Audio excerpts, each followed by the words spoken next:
Shalom Aleichem. Shalom Aleichem. Shalom Aleichem. Topic for today is hand it over. Hand it over.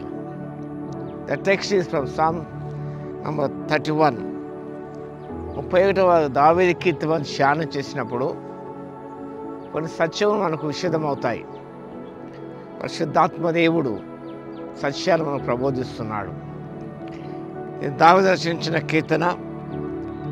యెహోవా నీ శరణుదొచ్చి ఉన్నాను, నా నెలను సిగ్గుపడనీయకము, నీ నీతిని బట్టి నన్ను రక్షింపుము,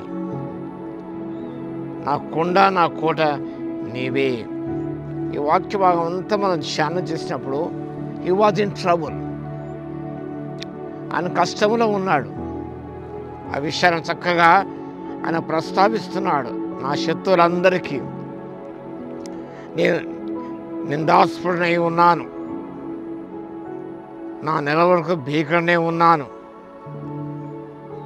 తర్వాత 12వ వచనంలో మరణమే స్మరణకు రాకున్న వాని వలె మరువబడి తిని ఓడికుండవాడనైతిని, అనేకులు నా మీద దురాలోచన చేస్తున్నారు, నాకు ప్రాణహాని చేయడానికి యోచించున్నారు, వారు గుసగుసలాడు నాకు వినబడుతున్నవి, నన్ను దిశలో నాకు భీతి కలుగుతున్నది. ఈ వాక్య భావన గమనించినప్పుడు he was in trouble, he was in distress, stress and strain ఇవన్నీ కూడా ఆయన ఆవరించి ఉన్నాయి. ఇలాంటి సందర్భంలో దావీదు చేసిన పని గమనించినప్పుడు ఆయన నీవే నా దేవుడని అనుకొనుచున్నాను, యెహోవా నీ యందు నమ్మిక ఉంచిన 14వ వచనం. ఈ కష్టకాలం ముందు trusting God in times of crisis, కష్టకాలంలో ఉన్నప్పుడు దేవుని నమ్మిక ఉంచాలి. When life situations go out of our control, it is hard to do anything. పరిస్థితులు మనం చేయి దాటిపోయినప్పుడు, మన ఆధీనంలో లేనప్పుడు మనం ఏం చేయలేకపోతాం.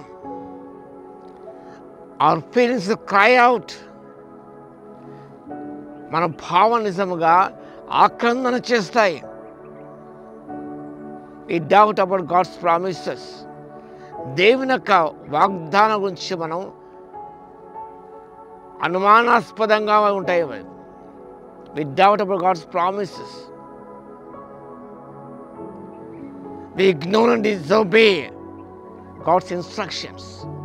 ఈ కష్టకాలం ఉన్నప్పుడు మనం ఆక్రందన చేస్తాం, దేవుని వాగ్దానాలు ఏమైనా మనం ప్రశ్నించుకుంటాం.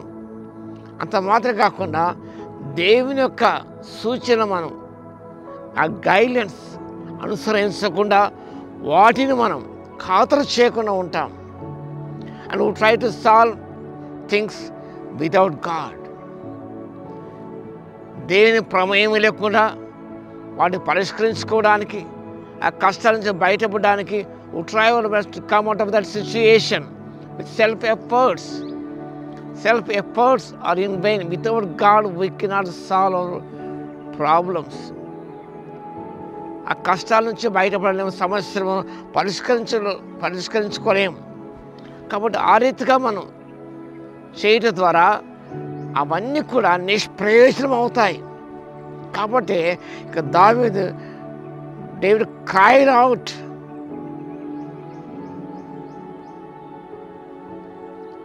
In times of trouble, ఆ కష్టకాలం ముందు ఆయన యెహోవాని శరణుదొచ్చి ఉన్నానంటున్నాడు. నా రక్షింపుము, నాకు ఆశ్రయశైలముగా ఉన్నావు, ప్రాకారముగా ఇల్లుగా ఉండుము, నా కొండ నా కోట నీవే, నీ నామమును బట్టి త్రోవ చూపి నడిపించుము, నా ఆశ్రయదుర్గము నీవే అంటూ 5వ వచనం, నా ఆత్మ నీ చేతికి అప్పగించుకొస్తున్నాను. His hand overing his problems to God, troubles to God. దేవునికి అప్పచెప్పడం. మనం ఏం చేసుకోలేం. మన శక్తి సామర్థ్యాలు చాలవు. వాటి బయటపడాలంటే మన శక్తి చాలదు, మన జ్ఞానము చాలదు, మన ఆలోచన చాలదు. కాబట్టి what you have to do is, when you are in trouble, when you are in crisis, you have to hand it over to God. దేవుని చేతికి అప్పగించాలి. కాబట్టి దావీదు అదే చేశాడు. David knew that his only hope was to put his situation in God's hand and rely on him. ఆ యొక్క స్థితిగతులను ప్రభు చేతిలో ఉంచి ఆయన మీద ఆధారపడాలని ఆయన ఆశించి ఆ రీతిగా తన యొక్క కష్టంలో దేవుని చేతికి అప్పగించుకున్నాడు. కాబట్టి the best way to handle trouble or problem is to hand it over to God. That is the best way. మనం ఏం చేసేలేమండి, మన స్థితిగతుల్లో మనం కంట్రోల్ చేయలేం. కాబట్టి అలాంటి స్థితిగతుల్లో ఉన్నప్పుడు the best way to handle trouble or problem is to hand it over to God and rely on him. దావీదు అదే చేశాడు, తప్పించబడ్డాడు, ఎంతో నెమ్మది పొందాడు. కాబట్టి ఇలాంటి స్థితిగతులు ఉన్నావో నాకు తెలియదు, దేవుని తెలుసు. కాబట్టి నువ్వు ప్రయత్నాలన్నీ మాని just hand it out to God. Maybe your sickness, me problem, me financial needs, crisis ఏదైనా ఉన్నా సరే, just hand it out to God hands and rely on him. God will help you. ప్రార్థన చేద్దాం. స్తుతికి పాత్రుడా, మహోన్నతుడా, మీకు వందనాలు, స్తుతి స్తోత్రమునైనా. వాక్యం వింటున్న బిడ్డను దర్శించి దీవించండి.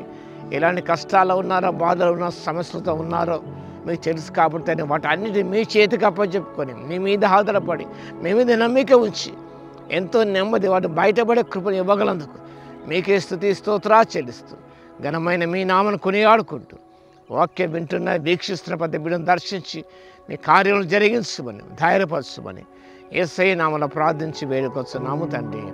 ఆమేన్. మన తండ్రి అయిన దేవుని యొక్క ప్రేమయు, మన ప్రభువును రక్షకుడైన యేసుక్రీస్తు యొక్క కృపయు, పరిశుద్ధాత్మని కన్యోని సహవాసం మనందరికీ సదాకాలం తోడే ఉండును గాక. ఆమేన్.